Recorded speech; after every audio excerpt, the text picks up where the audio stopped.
Emma Wells wasn't the kind of person who turned heads when she entered a room.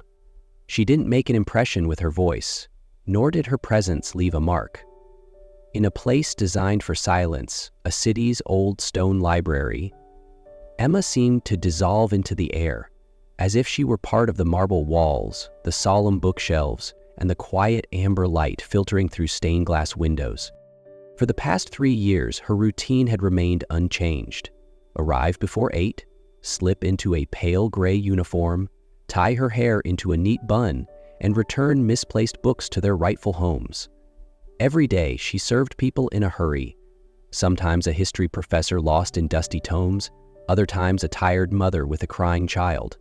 They all passed by Emma as if she weren't there, and strangely, that made her feel safe. Emma often believed she was born not to be seen. She wasn't beautiful, not striking, didn't have a commanding voice or a gaze that sparked intrigue. But when her hands brushed against a book spine, when her eyes lingered on a favorite stanza, she felt alive. In those moments, she wasn't a shadow. She was a soul whispering quietly to the world. And then, on a morning that looked like any other, he walked in, and everything began to change. That morning, Emma pushed the book cart toward the elevator like she always did. The wheels creaked softly, a familiar song in the quiet library. She murmured to herself, "Third floor? Art history section?" One hand gently held a misplaced poetry book someone had left among cookbooks, a slim, deep blue volume titled Between the Unspoken Lines by Eliza Moore, her favorite poet. The elevator doors opened. She stepped in, eyes still fixed on the page. Suddenly, a student rushed in, bumping into the cart. 3 books fell to the floor. Emma bent down to pick them up. As she reached for the last one, another hand grabbed it first. "Allow me," said a warm, deep voice. She looked up. The man wore a navy suit, his salt and pepper hair neatly combed, his gray eyes calm. But it wasn't his appearance that stunned her. It was the way he looked at her. Not through her, not past her, but truly at her. "Eliza Moore," he said, flipping gently through the book. "This one has a poem I love." Emma clutched the volume closer. In 3 years working at the library, no one had ever recognized that name. "You know her?" she whispered. He smiled. "Real love doesn't make a sound, it breathes between the silence of 2 eyes meeting," he quoted softly. She had never felt so seen. She didn't know his name, but when he handed her the book, it was like he returned a piece of her soul. The elevator doors opened. He stepped out, paused, then turned back. "I'm Julian Hart. I hope to see you again, librarian of quiet poems." For the first time in years, Emma forgot where she was supposed to go, because for the first time, someone had truly seen her. Julian Hart returned the next day, and the day after that. Each time he walked straight to the checkout desk where Emma worked, wearing a quiet smile and armed with a question about books. "Could you help me find a modern poetry collection, something a bit lesser known but deeply felt?" he asked, eyes gleaming as if setting a gentle challenge. Emma nodded, hiding the smile tugging at the corner of her lips. She knew exactly what to recommend. "Nights and the Things Left Unsaid" by Celia Rowan, she said, pulling a slim volume from her personal cart, the place she kept her most cherished books. "Not many borrow it, but it gets right to the heart." Julian received the book with both hands, like accepting a precious gift. "I trust your recommendations, librarian of silences." From that moment, they kept crossing paths between the shelves, not always talking, sometimes just a glance, a quiet nod, or a soft smile when their fingers brushed the same spine. One afternoon, while Emma was reshelving in a quiet corner on the 3rd floor, she heard familiar footsteps. Julian stood nearby, holding a poetry book with a thoughtful expression. "You always seem to know exactly what I need to read," he said. "I wonder, do you ever write?" Emma paused. "Write?"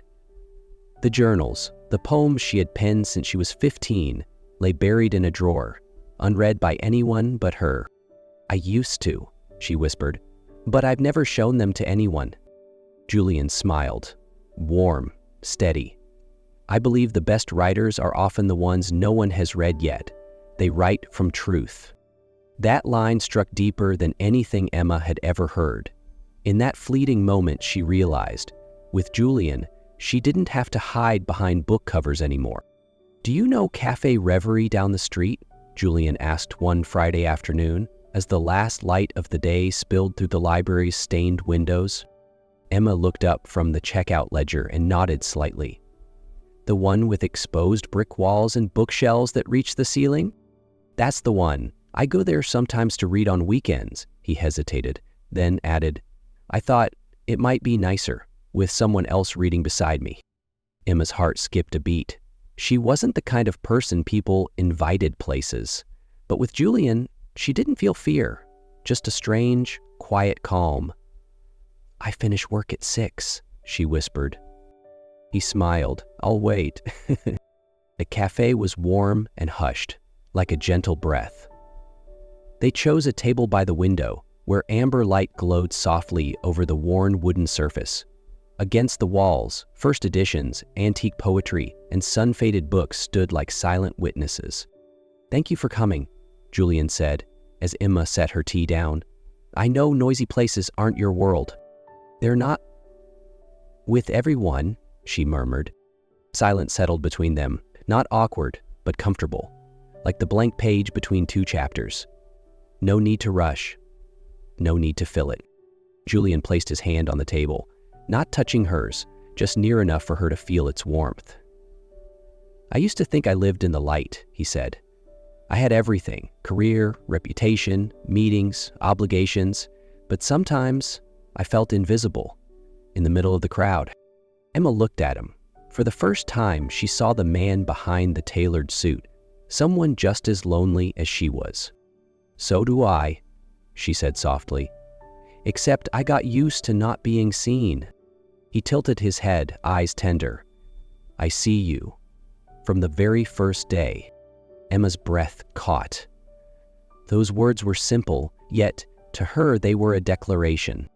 The city lights outside shimmered like falling dust, and in a quiet corner of a vintage cafe, two people who once felt unseen were beginning the first chapter of something real. "Would you like to see my personal library?" Julian asked as they left the cafe, his hand gently holding the door open into the soft hush of an early autumn night. Emma hesitated, not out of fear, but because this was a moment she had only read about in books, a quiet invitation not just into a home, but into someone's private world. Julian's apartment was a blend of quiet elegance and thoughtfulness. Cream walls, bookshelves lining every wall from floor to ceiling, soft lighting like melted candlelight. In the center stood a long wooden table covered in books, mostly poetry. The rest, rare editions and handwritten manuscripts. "You're welcome to look around," he said, removing his coat and placing it on an armchair. "Be gentle with the left shelf. Some of those first editions are as fragile as memories." Emma walked slowly among the shelves, her fingers drifting over the spines of aged leather-bound books. Here, she felt safe, not because he was there, but because the words were familiar, understanding, tender. "You have the soul of a collector," Julian said from behind her, "not for value, but for emotion." Emma turned.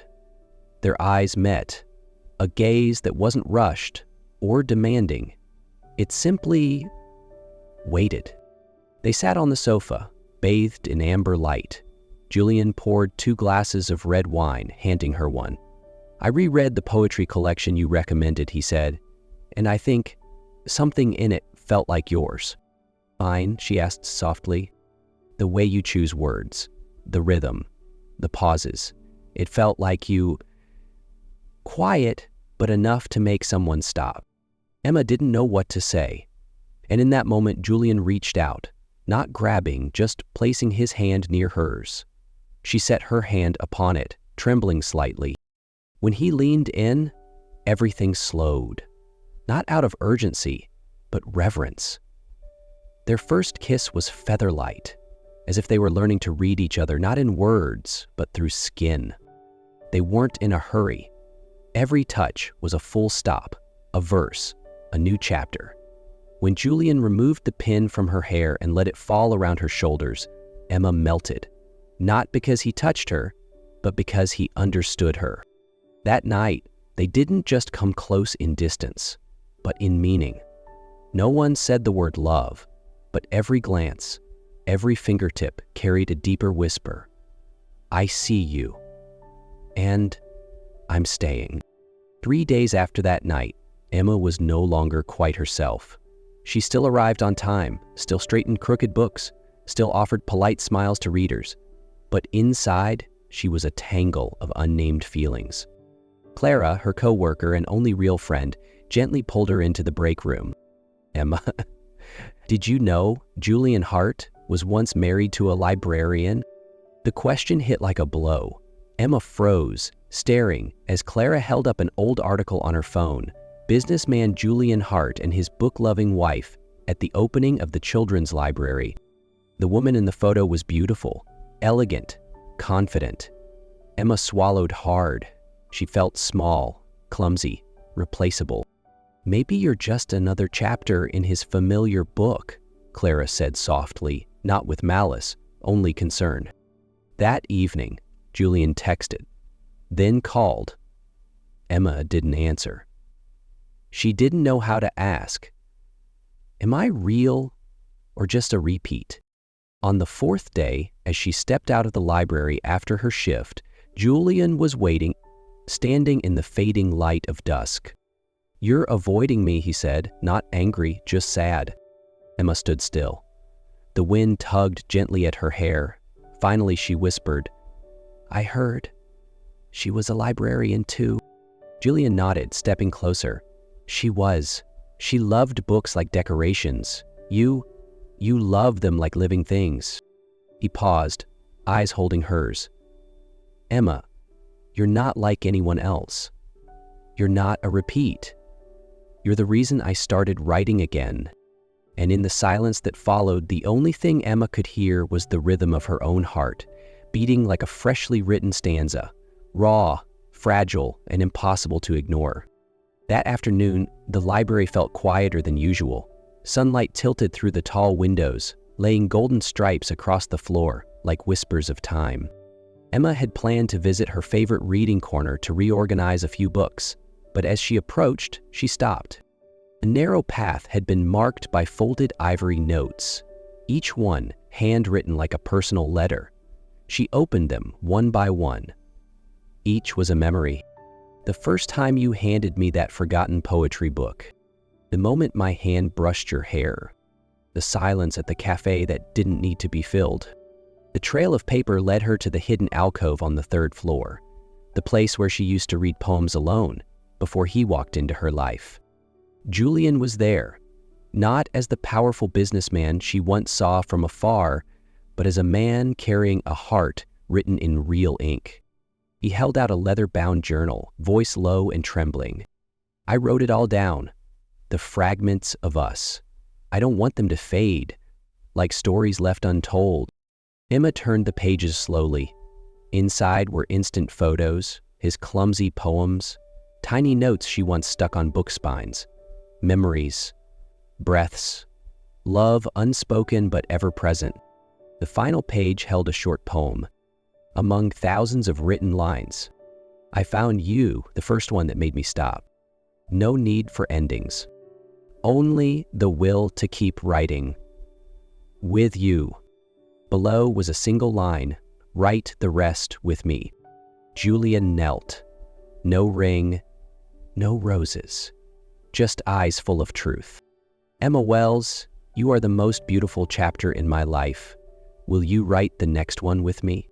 Her tears answered before her voice could, and she whispered, like a poem she'd always carried inside, yes, I'm ready.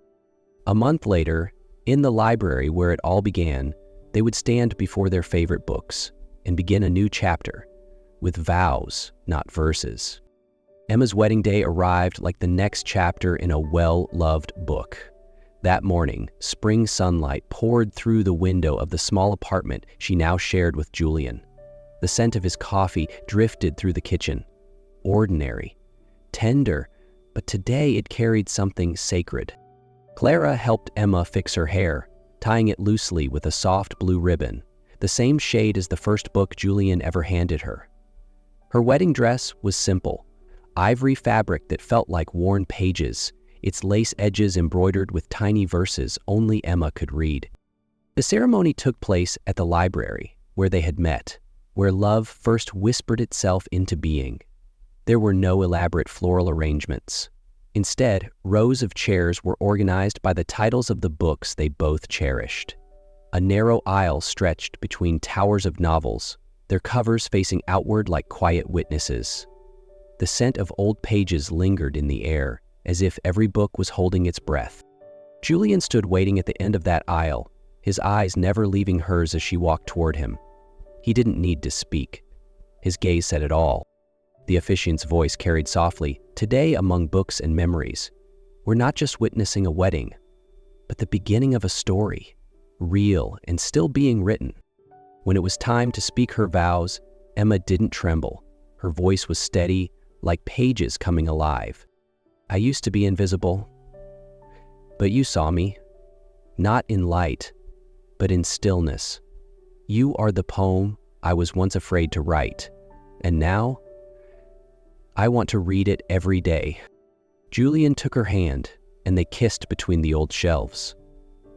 There was no applause, just a hush, so deep it felt like a page turning, slowly, carefully, with hands that had waited a lifetime. Time passes, the old library had become the place where Emma now inspired those who once felt as silent as she did. Every Saturday, she hosted a creative writing group where untold stories found their first breath. Under the pen name The Quiet Verse, Emma's poetry began appearing in literary journals. Gentle, profound, and heartbreakingly honest. Her words didn't shout, they whispered. But anyone who read them stopped in their tracks. Julian still brought her coffee each morning, his smile unchanged. He never stopped looking at her the way he had that first day, in the way only someone who sees the soul, not the silhouette, ever could. In the small writing room of their apartment, a leather-bound journal rested at the center of their desk, the book of life they co-authored. Emma wrote in violet ink, Julian in fine black strokes. Fragments of conversation, stray verses, quotes scribbled from yesterday's walk, all had their place. One rainy afternoon, with the city blurred in soft fog, they sat beside each other, hand in hand, writing a page each. Julian looked over and whispered, "Love, like the finest stories, doesn't end. It continues, word by word, heart by heart." Emma smiled, resting her head against his shoulder. She was no longer the girl between the shelves. Now she was the story, and the pen kept moving,